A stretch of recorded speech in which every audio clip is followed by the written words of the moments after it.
officers will move in at a rapid pace here to try to prevent him from getting back on the road and getting back into a chase scene here. Well, and certainly, Gary, the hope is that this person will decide to pull over and stop and end this peacefully. And kind of went almost down the exit ramp. He's heading down that ramp, but looks like he's about to change his mind and pull back on the highway, much to the frustration, I'm sure, of these police officers that he's not pulling over. Glad, I'm sure, that he's staying on the highway. But where police are trying to stop this white Nissan Sentra, that is an incredible thing to see, Gary, and just an idea, some bit of evidence of how this is affecting so many people right now. Yeah, those people have to be very frustrated because there's a line of police officers that's not letting anybody through. And, you know, they're not going to. There really is no place at this point. You can see the folks on the side of the road. Again, he's stopping, starting, stopping, starting. It's obvious he's not going to outrun them, but yet he continues to do this and refuses to give up. So there's something a little off here in terms of what the plan is here. I can tilt up here and show you a little bit, but there is no other offer on here for quite some time. I'm looking at least a half a mile, if not more. I don't want to pan too far off this, but at least a half a mile or more before there's another exit or an opportunity for this person to get off the highway. Okay, and Gary, as we continue about all these folks, I don't believe any of these folks are news media, would be my guess.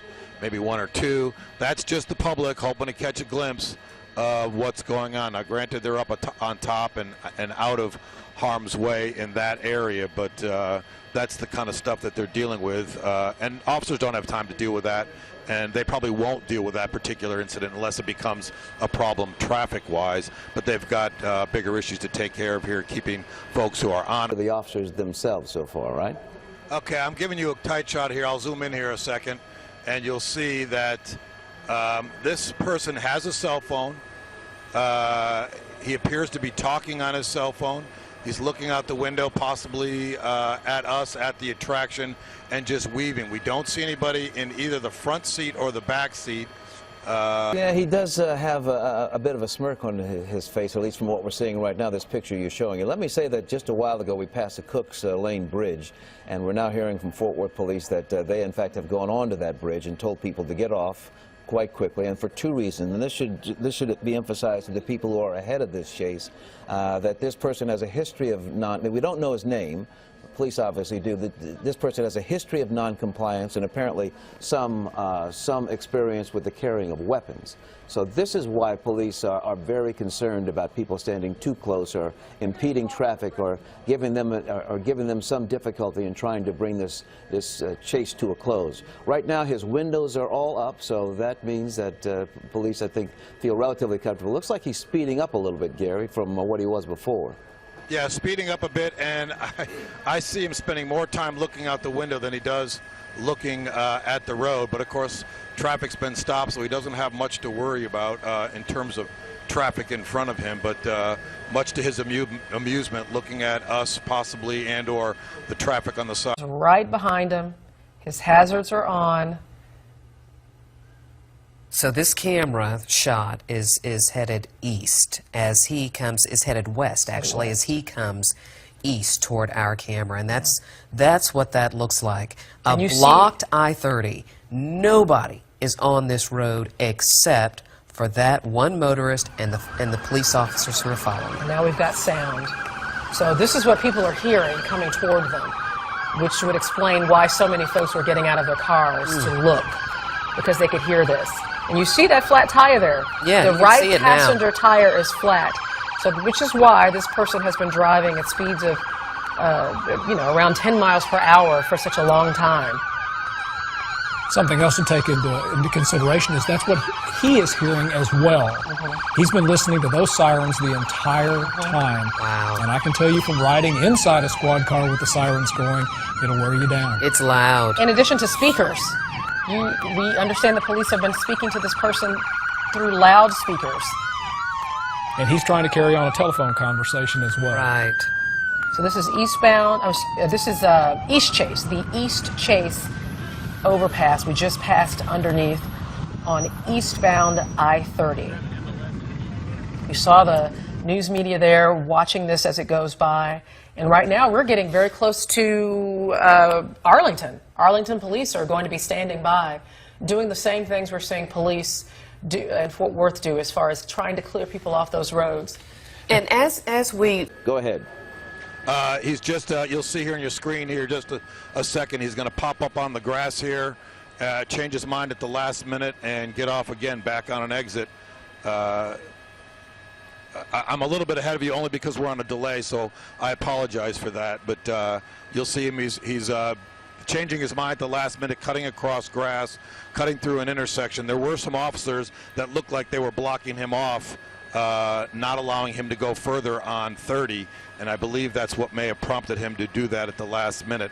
And now we're running along the access road of I-30, approaching, I believe, well, we're about a mile from Six Flags, into a parking lot. We'll see him into a parking lot here.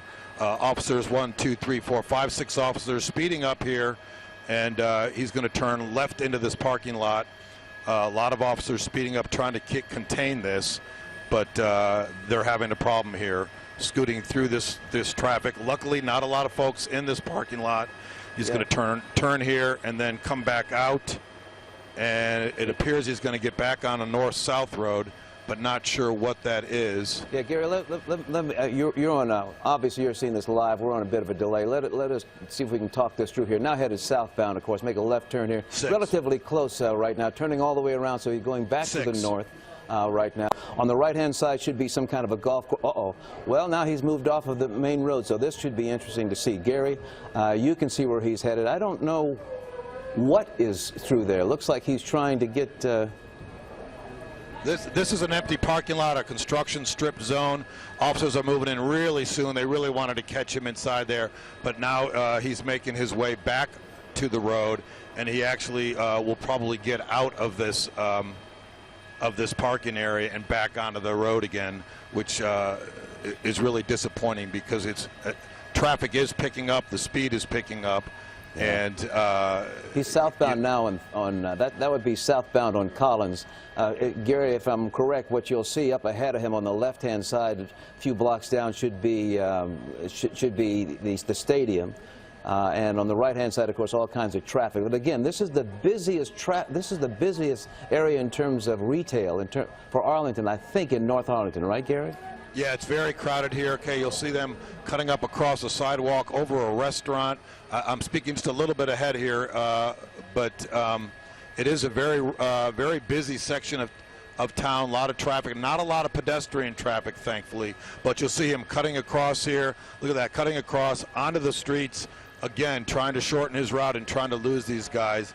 But back out now is going the wrong way down a street. But after that will be 360, and then shortly after that will be, I think, 161. If we're heading north on 161. But right now, again, on I-30. Looks like he's headed to the east, headed toward the Grand Prairie right now. Police officers again behind him in this pursuit that's been going on now since about 1:45 that we have been following all of this. So the best part of the afternoon they've been following him. We initially heard that this was a simple traffic stop, but now we've learned, based upon sources that Lauren Zakalik has, that this individual may have some extensive involvement with the justice system in terms of having gone to prison for drugs. May also be a suspect in terms of being a drug dealer right now. And is trying to elude police because of the situation that he's experienced in the past. Tanya Iser joins us now. She's got some more information. Tanya, again, has extensive background with regard to dealing with law enforcement. I understand that he's going to wreck out. Watch this picture as we come up. That's a police unit you see there. Let's see what happens as he pushes to the right. There we go. There's the bumper. Yep, they're getting him stopped. That was a SWAT vehicle.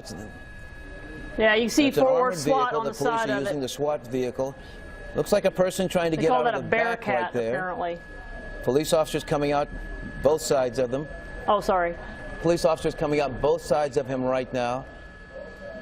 Some smoke coming from the white car of the suspect. Officers trying to come into the inside. Again, this chase has come to a close. Asking him to get out, and it looks like he either cannot or will not. You see them poking at the window. They'll be coming around to the other side and momentarily. This is a SWAT unit that's come around that's brought this to a close.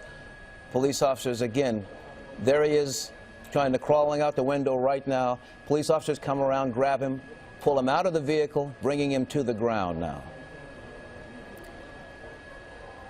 Officers look like they're securing the situation. They don't seem to be concerned about anyone else being inside. They brought the suspect out of the vehicle. It has wrecked. So it looks like the officers are okay. The suspect now in custody. Police officers securing the scene. Tanya Iser joins me. Tanya, did you get a chance to see all that? Well, having some difficult... Oh, I'm watching it right now. Obviously, they used one of their SWAT vehicles to bring this thing to an end. Talking to law enforcement folks, what they're saying, obviously this became a life safety issue to allow this continue, and that's why they got the SWAT vehicle involved and ended this thing in the way they did. We'll have more on the 4 about this, obviously. Tanya, I cannot we'll be taking Tanya, a break now, and like obviously we'll have more on the 4 o'clock show. Into custody. Let's take a short break. News 8 at 4 starts in just a moment.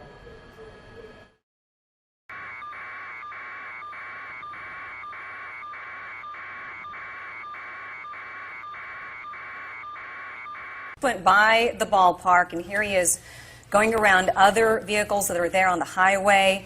A number of police cruisers are right behind him, and as you can tell, it doesn't look like he has any plan on slowing down. And if you are wondering where they are right now, they just passed Six Flags, the amusement park, on the right side. So this is eastbound I-30.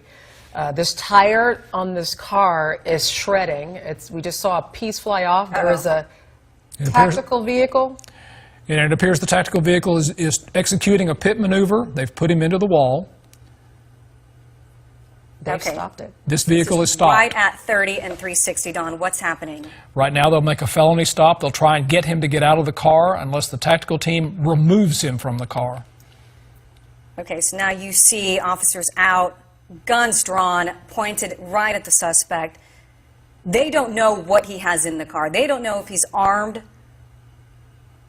And there you see them trying to get him to come out. They've taken decisive action to stop this pursuit. They're trying to get him out of the vehicle at this point. He doesn't appear to be cooperating. I don't know if he's been disabled in this crash or if he's simply not cooperating. It looks like he's climbing out the window now.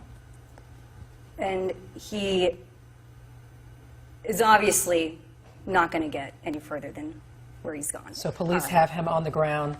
And this is a very different team that had been following him than we saw patrol officers following him earlier. Who are these guys, Don? This appears to be the tactical team from Fort Worth PD, and at some point you saw the vehicles change.